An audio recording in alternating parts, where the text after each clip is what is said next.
The Australian housing market seems to go up forever, and not just up, it's massively outperformed wages for the past 25 years, making those who bought property 30 to 40 years ago extremely rich. And for some magical reason, they keep getting richer and richer as new buyers drive up the price to ever more insane levels. And guess what else? Government and central bank policies all but guarantee ultra high prices for property, and subsequent buyers benefit by lesser and lesser amounts. Thus, the Australian housing market is one big fat Ponzi scheme which could be reaching its inevitable conclusion. Here's a picture of a classic Ponzi where you can see those at the top are getting the most money, and as we go down each level, they get less money, but all the money keeps feeding those at the top. So I asked ChatGPT how the Australian housing market could be likened to a Ponzi scheme, and the response was a thing of beauty. The Australian housing market bears resemblance to a Ponzi scheme due to its unsustainable cycle of inflating property prices, primarily driven by speculative investments and excessive debt accumulation rather than intrinsic value or genuine economic fundamentals. In this analogy, new investors are drawn in by the promise of ever-increasing property values fueled by easy access to credit and speculative behavior, while existing homeowners profit from the rising prices. The cycle continues until it becomes unsustainable, potentially leading to a sharp market correction, leaving latecomers with overpriced assets and immense financial risks, mirroring the characteristics of a classic Ponzi scheme where returns to early investors are paid using the capital of new participants, ultimately collapsing when there is not enough new entrants to sustain the system. Now that sounds like the bloody Australian housing market. Have we actually created a legalized Ponzi? Are we setting up latecomers for ultimate disaster just so those at the top can keep trying to squeeze out as much profit as possible? I don't know for sure, but there's one thing that I do know. You should subscribe to my bloody channel. I'll provide you with independent analysis and commentary, and hopefully a laugh or two here and there. Now let's check out this Ponzi and see what it could mean for the Australian housing market. What could come as a surprise to some is that the Australian housing market wasn't always an irrational, speculative cesspool of inflated house prices. You see, back in the 70s, 80s and 90s, house prices were bloody affordable. As you can see with this graph, house prices during that period actually rose around the same amount as wages rose. And this meant that everyone buying in the 70s, 80s and 90s were all able to get around about the same value for their purchasing dollar. So everyone who bought property during this period is what I'm calling the top of the Ponzi. And that's because they were able to buy when prices were at their most affordable. But as you can see here, after the 2000s, house price gains started massively outperforming wages. So everyone who bought after 2000, I'm classing as being at a lower level in the Ponzi scheme. And as the gap between house prices and wages keeps widening, those who are buying into the market for the first time right now are right at the bottom. And that's because they're probably buying a house that's 10 times or more their wage, where those who bought in the 70s, 80s and 90s were able to buy a house that was only 3 times their wage. And yes, interest rates surged during some of that early period, but if your house is only 3 times your wage, it's so much more affordable than what it is today. So if house prices had have grown around about the same rate as wages have grown, then we wouldn't have a Ponzi at all, because each generation would have the same buying opportunity as previous generations. But because the opposite has happened, all this buying taking prices to increasingly insane levels is mostly benefiting those who are able to buy back here. Check out this clip, and even though it's American, it gives you a great comparison between those who were able to buy at the top of the Ponzi when prices were super affordable compared to those trying to buy now at the bottom of the Ponzi where prices are absolutely insane. This is where I grew up, on a lake with a boat. Like a 3-bedroom house, not like a super fancy house, but a 3-bedroom house. There are currently 2 houses for sale on this lake. One is $530,000 and the other is $1.2 million. On the lake my parents moved onto in the 90s as 2 public school teachers with 2 children. They never had side hustles, they never had summer jobs, they had summers off. They were 2 public school teachers, and this is what that afforded them.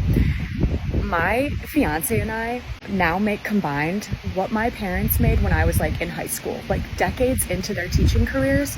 Our apartment, when it rains on the outside, it rains on the inside.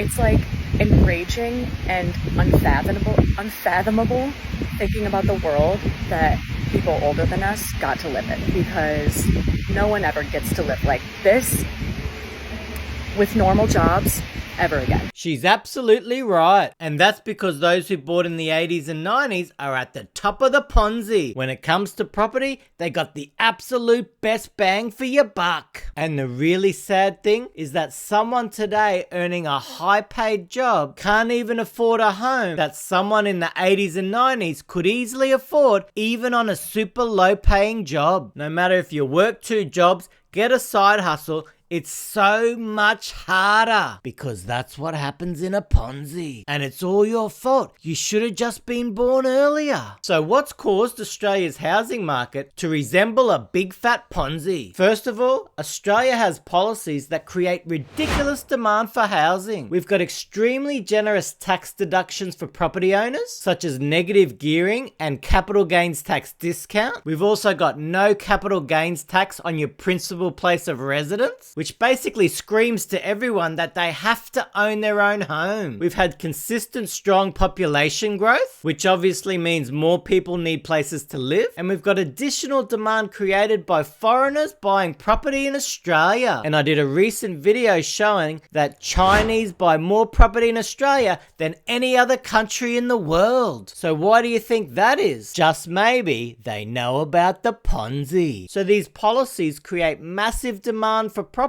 which is why they've been rising so much faster than wages. But the real insidious aspect of the Australian housing Ponzi is this. Every time that property prices were about to deflate, policy makers stepped up and propped up the market. After the GFC and in the years leading up to the pandemic, the Australian economy was very sluggish and house prices looked set to decline. So in stepped in the Reserve Bank of Australia and started drastically cutting interest rates. They took them below 2% and even below 1% prior to the pandemic. Now, there was no reason to keep interest rates that low in Australia, except maybe to encourage more people to buy property to ensure that prices don't start declining. And guess what? They almost definitely would have if interest rates were kept closer to their long-term average, around 5%. Then we've got the pandemic, where we would have definitely seen house price declines if it wasn't for the unprecedented stimulus, the likes we've never seen before. And on top of that stimulus, the RBA dropped rates to 0, and guess what else? They forecast no interest rate rises until 2024. Now that didn't just prop up the housing market, it put a bloody rocket under it and sent house prices rising 30 to 40%. How about that for adding fuel to an already overheated housing market? Bloody disgraceful. And lastly, we've seen interest rates surge in a very short period of time. Now, because Australia is one of the most indebted nations towards property, sharp interest rate rises like that should see property prices decline. And they did for a little bit, but guess what happened? The government turned on every immigration tap they could and has surged the population to record levels, which has worsened the current rental crisis, but also created massive additional demand for housing, which has sent prices rising once again. Bloody disgraceful. Do you see a pattern here? Anytime there's a risk that house prices could see some significant declines, the government or the central bank step in to ensure that doesn't happen. Because guess what? The Second Amendment of Australia's Constitution says, "Thou shalt not decline house prices." It might sound outlandish, but policymakers seem to be 100% determined to ensure the Australian housing Ponzi continues. news. And here's one shocking reason why. Australian politicians own a crapload of property. But what's even worse is that since the early 2000s, when property prices really started soaring, the increase in property ownership of federal MPs has risen exponentially. So from 2021 to today, the change of property ownership for the general population has actually decreased by 5.7%. But these blue bars represent federal MPs. So from 2021 to today, the number of MPs with 3 or more properties has risen by 56%. 4+ properties has risen by 52%. And the number of MPs who own more than 5 properties